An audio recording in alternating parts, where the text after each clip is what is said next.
अब हम बताएंगे अव्यय प्रयोग है कि अव्यय पदों का प्रयोग कैसे किया जाता है। सबसे पहले आप लोग जानिए कि अव्यय क्या होता है। अव्यय क्या होता है? वे शब्दांश जो तीनों लिंग, तीनों वचन और सभी काल में एक जैसे रहते हैं, अर्थात उन शब्दों में, उन पदों में कोई भी परिवर्तन नहीं होता। जैसे कि अपि, तत्र, अत्र, च, यदा, यदि, तर्हि, कदा, यथा, तथा, अद्य, पुत्र आदि। ये सब क्या है आपके? ये सब आपके अव्यय पद हैं, जिनमें कभी भी कोई परिवर्तन नहीं होता।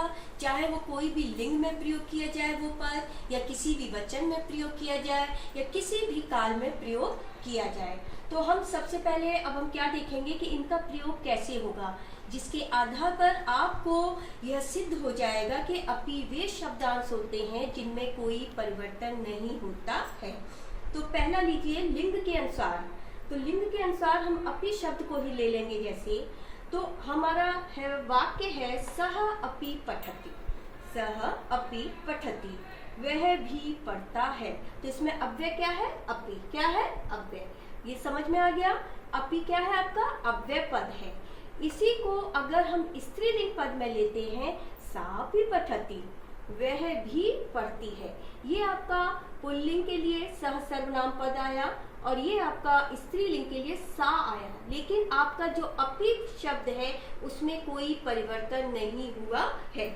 तीसरा है नपुंसक लिंग, तदपि पतति, वह भी गिरता है। जैसे पत्रम अपि पतति, ये भी वाक्य बन सकता है, पत्ता भी गिरता है।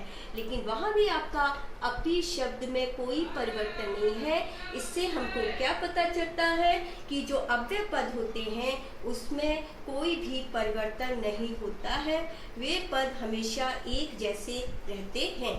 तो समझ में आया कि वे शब्दांश जो तीनों लिंग में कोई भी वाक्य आए उसमें परिवर्तन नहीं होगा, चाहे वो पुल्लिंग का वाक्य हो या स्त्रीलिंग का वाक्य हो या नपुंसक लिंग का वाक्य हो।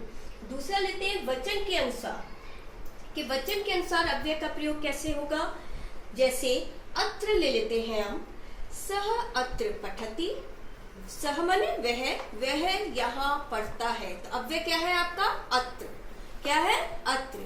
तौ अत्र पठतः, वे दोनों यहाँ पढ़ते हैं, तब भी आपका अत्र आया। आपका वचन बदल रहा है, द्विवचन हो गया है। यहाँ आपका क्या था? एक वचन, लेकिन अत्र में आपका कोई परिवर्तन दिखाई नहीं दे रहा। तीसरा लेते हैं हम, ते अत्र पठन्ति, ते माने वे सब यहाँ पढ़ते हैं, तब भी आपका जो अत्र पद है वो ज्यों का त्यों रहा है, उसमें कोई परिवर्तन नहीं हुआ। अब एक वचन का वाक्य है सह अत्र पठति, तब भी आपका वह यहाँ पढ़ता है, यहाँ की संस्कृत अत्र ही आई है, अत्र अव्यय का प्रयोग। वे दोनों यहाँ पढ़ते हैं, तौ अत्र पठतः, तब भी आपका अत्र ज्यों का त्यों रहा, इसमें कोई रूप में परिवर्तन नहीं हुआ। वे सब यहाँ पढ़ते हैं, तब भी आपका अत्र जो अव्यय है उसमें कोई भी बदलाव नहीं दिखाई दे रहा है। तो इससे आपको क्या पता चल रहा है कि लिंग हो, विभक्ति हो, वचन हो, कोई भी काल हो, अव्यय पद सदैव एक जैसे रहते हैं, उनमें कोई परिवर्तन नहीं होता है। हमने लिंग के अनुसार भी देख लिया अव्यय का प्रयोग, वचन के अनुसार भी देख लिया। अब हम किसके अनुसार देखेंगे? कालानुसारम परिवर्तनम। तो हम देखेंगे कि काल के अनुसार कैसे इन पदों में परिवर्तन नहीं होता है। जैसे वाक्य लीजिए, सह तत्र गच्छति, सह तत्र अगच्छत, तत् तत्र अपतत। तो पहला देखिए, वह वहां जाता है, वह वहां जाता है। किसका वाक्य है? वर्तमान लट लकार का वाक्य है। अव्यय आपका क्या हुआ? तत्र। तत्र माने वहां। सह तत्र अगच्छत, वह वहां गया। आपका काल बदल गया, गया मतलब भूतकाल, तब भी आपका जो अव्यय पद है वो तत्र ही रहेगा, इसमें कोई भी परिवर्तन नहीं हुआ और ना होगा। जैसे आपका अगर वह वहां गिरा, ये तत्र अपतत, वह वहां गिरा, तब भी आपका वहां गिरा भी आपका क्या हो गया? भूतकाल हो गया। तो भी आपका जो तत्र है वो आपका ज्यों का त्यों रहा, इसमें कोई परिवर्तन नहीं हुआ। तो इससे आपको क्या पता चला कि अव्ययेषु कदापि किमपि परिवर्तनम न भवति।